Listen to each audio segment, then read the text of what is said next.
안녕하십니까. 오늘은 요한복음 1장 19절에서 23절의 말씀으로 세례 요한의 증언 첫 번째라는 제목으로 하나님의 말씀을 나누고자 합니다.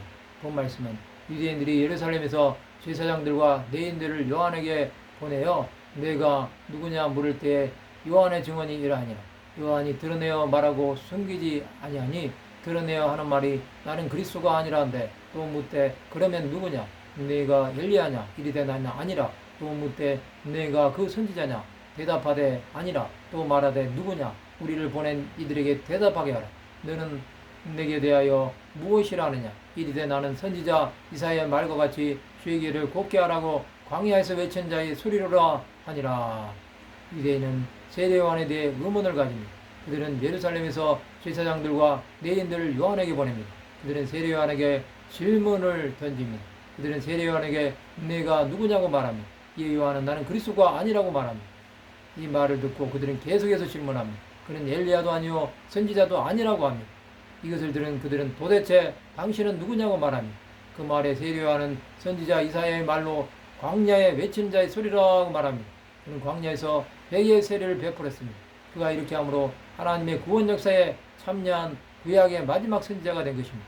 그는 주 예수의 오십계를 준비한 선지자입니다. 그는 예수께서 공생의 사역을 시작하실 때 요단강에서 세례를 베풀었습니다. 그는 예수께 대해 세상 죄를 지고 가는 하나님의 어린 양이로다 말했습니다. 또 그는 흥하여야 하겠고 나는 새하여야 하리라 말했습니다. 그가 예수에 대해 이렇게 예언한 것은 하나님의 음성을 들었기 때문입니다.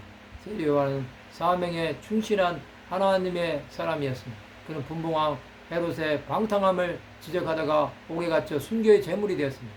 그러나 그는 천국에서 큰 자가 된 것입니다. 하나님 나라를 위해 살면 이런 은혜를 입을 수 있습니다. 그의 생애는 30년으로 짧았으나 예수 그리스도의 선지자로 생을 마친 것입니다. 그가 뿌린 하나님 나라는 지금도 많은 사람이 전파하고 있습니다. 세례 요한은 주 예수의 50개를 준비했지만 우리는 주 예수의 다시 50개를 준비해야 합니다. 우리는 작은 일에 충성해야 합니다. 그럴 때 하나님께서 큰 것으로 맡겨주실 것입니다. 하나님은 우리의 사명이 닿을 때까지 지키시고 보호해 주실 것입니다. 우리는 복음을 위해 외치는 자의 사명을 감당해야 합니다. 하나님 나라는 전하는 것만큼 확장되는 것입니다. 그것은 누구든지 예수를 믿으면 전해야 합니다. 주 예수의 다시 오심은 이렇게 전하는 자들 통해서 이루어질 것입니다.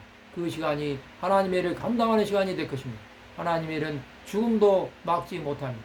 하나님의 아들이 오심으로 이루신 구원은 지금도 유효합니다. 그 구원의 날은 하나님이 정하시는 것입니다. 우리는 다만 복음을 위해 우리 갈 길 다 가도록 달려야 합니다. 우리는 이것을 깨달아야 합니다.